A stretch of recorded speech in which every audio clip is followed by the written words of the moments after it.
Hi, I'm Keith and welcome to my art studio where I have something spectacular to show you. Spectacular right here. I have something I just made today. Had the day off, got a haircut. After that, came home and made this T-Rex. He is pencil, colored pencil, ink wash, and a little acrylic paint. And if you stick with me, and please subscribe, I will show you exactly how I made it. Now, if you are a long-time follower of my art page and my art, and you subscribe to me, you know I do lots and lots of dinosaurs and monsters and aliens. Now, this one here came out pretty good, I'll have to say. I took my time with it because I had a day off. Now, look at that background. See those little brown splotches? If you saw my last video, you know exactly what those are. Because in between my edits when I'm making these things, because it's basically watercolor and ink, I'll throw my tablet into the oven and I'll bake it. 200 degrees for maybe 5 minutes. Well, somehow it got cranked up to 350, and I must have fell asleep because when I came back to it, the tablet was almost on fire. I'm dead serious. So I turned the page for this artwork, and there were still burn spots through that. So it got hot enough it burned through 3 pages. But those little brown splotches, I think, kind of adds to the picture. It makes the background look a little bit more unique and gives this picture some kind of a little story. This is an actual fire dragon, even though technically it's a T-Rex. So I'm starting off here with my my 6B pencil to get my dark outlines. And I hope you subscribe. I kind of sound like a broken record because I say the same thing over and over and over again. But even if you watch Bob Ross, he says the same thing over and over and over and over again. I mean, you only have so many supplies to use. So I'm using my 6B, and I'm using a reference photo there. You can see it to the right, now to the left. I'm putting all those little ovals. Those are scales that were on the original picture. And that picture, I think, was like I don't know, it's obviously like a computerized picture. I don't know where it came from. I found it on Google. But I'm following the pattern of those scales, and I like the way it looked. And I think this picture started off on a good foot. I use a projector to put that picture onto my page. I have no problem doing that. It's not cheating. If you think it's cheating, I don't care what you think, because it's not cheating. Because art is what you do. I mean, I think that AI is cheating. I hate AI. I haven't done a good AI video in a long time. Let's just say this. Nothing in this picture is AI. That's my actual real hand. On the back of my hand, you can see where my cat scratched me there. He's a really pretty cat, but he's a little aggressive. Now, I'm using a magic marker and to outline my image because I love fat black outlines. It's very comic book style, and I love comic book style. I love lots of black. If you see a lot of comic book, like Frank Miller, he uses these big black areas, and it's all over in comic books.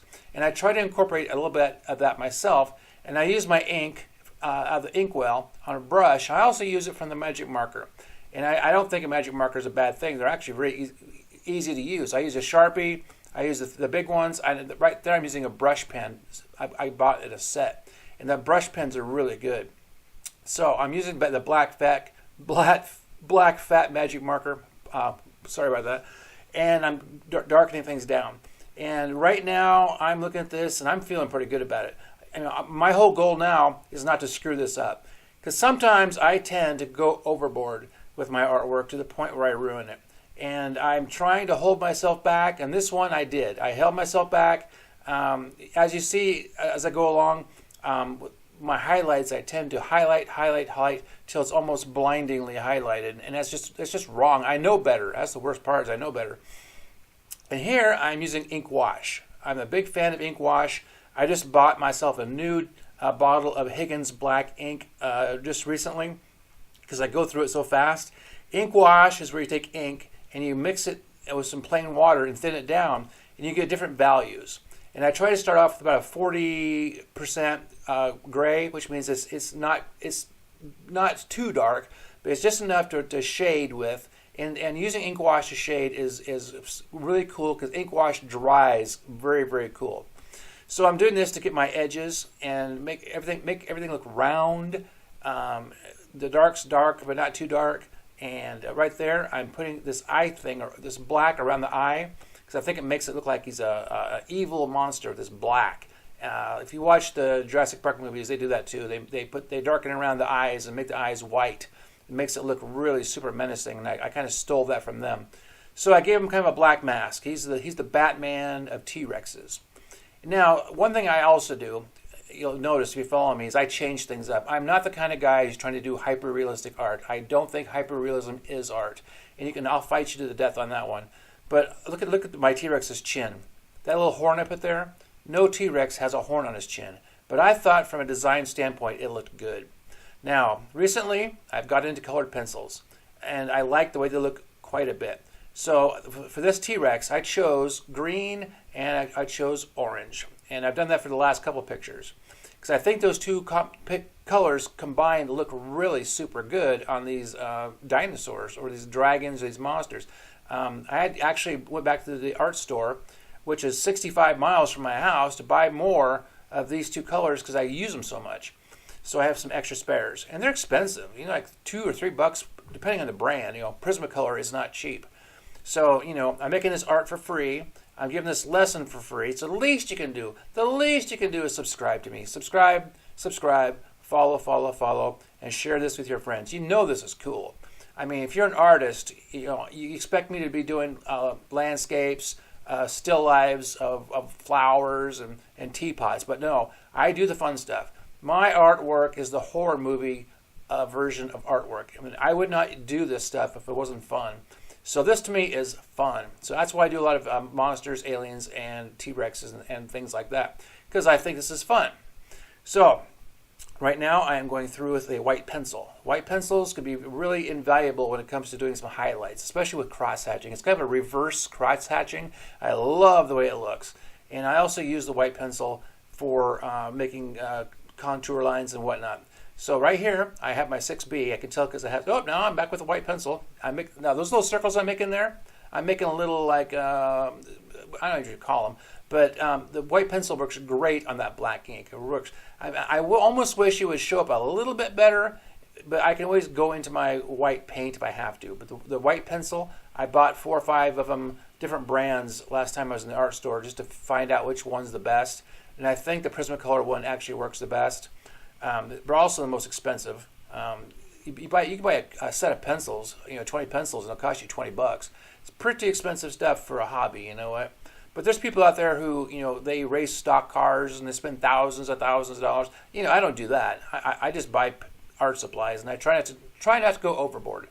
Most of the canvases I got from Goodwill. This tablet here, it's a mixed media tablet. It probably cost me $25-30, but it has 60 sheets in it, and and I can just flip the sheet over, keep on going, and it's easy to store my artwork. Unlike my canvases behind me in this room, where I have like 30 of them, and they're all stacked up, and that's why I kind of went to the paper, because I don't have a storage problem anymore. But right now, I'm putting on some highlights, and this is where I had to hold myself back. Because I just said, I'm not going to do a whole bunch of highlights, just enough. That's why they're called highlights, just to highlight, not go overboard. And I think I did a good job of holding myself back, because I really wanted this picture to look good.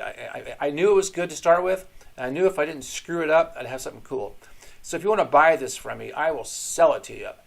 I'll tear it out of that pad, I'll put it in an envelope, and I'll mail it to you. You just make me an offer, and we'll see how we can do. Because I would love to recoup some of my art career money. I went to the university for 4 years. 4 years to be an art teacher. You know what? I'm not an art teacher. I'm a registered nurse. I mean, I just came off of doing 2 12-hour shifts. My feet are killing me. So to sit down with my pens and my pencils and do this is fun. It's relaxing. But I'd love to pay back some of those student loans with my art. So, just make me a good offer, and we'll see what we can do. This would look awesome in a frame. You could probably hang it in your bathroom, in your kitchen, in your bedroom. I have like 4 or 5 of these in my bedroom, and they're just cool. I got some of them in my dining room. I got a couple in my living room, and my wife puts up with them. Over time, she's gotten used to it. We've been married for almost 30 years. I think. So here we are. I am doing what? What am I doing here? Is that a brush or a pencil?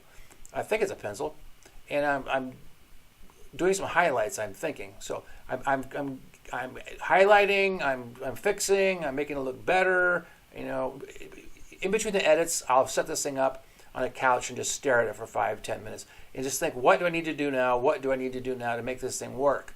But this one didn't need a whole lot. I mean, it kind of just fell together on its own. And that's why I'm very, very happy with this picture. I might actually have to go to the art store and buy a frame for it myself if you don't buy it first. Now, I have PayPal. My wife has Venmo. So just make me an offer. We'll see what we can do. So, I'm putting more highlights on. Highlights, I love highlights. As long as they're done well. Highlights have to be done minimally and done well. So I am putting on some spots, some dots, texture. I love texture. Anything that makes your picture look like you can just reach out and touch it and feel it. That's cool to me. So, like I said before, please like, subscribe, follow, and make comments. If you made it this far, you are 10 minutes, almost 11 minutes into this video. Please make a comment, something nice, something horrible. Say, hey, that what you did there was wrong. I hate that you ruined it. Or say, hey, that eyeball is cool. Just you wouldn't believe, being on YouTube, how few times I actually get any comments on anything I do. And I have like 360 videos, which means I have 360 works of art for you to go back and look at. So you can go through my list and see. I do acrylics, I do watercolors, I do pencil, pen and ink, I do all kinds of things. And you can just go through and look at all that stuff. So I'm coming towards the end here. Don't click off yet. What am I doing? Oh, I'm going back over with some more ink wash to darken down some of the edges because I thought it needed to be a little bit more dynamic, a little bit more. So please like and subscribe and like and comment.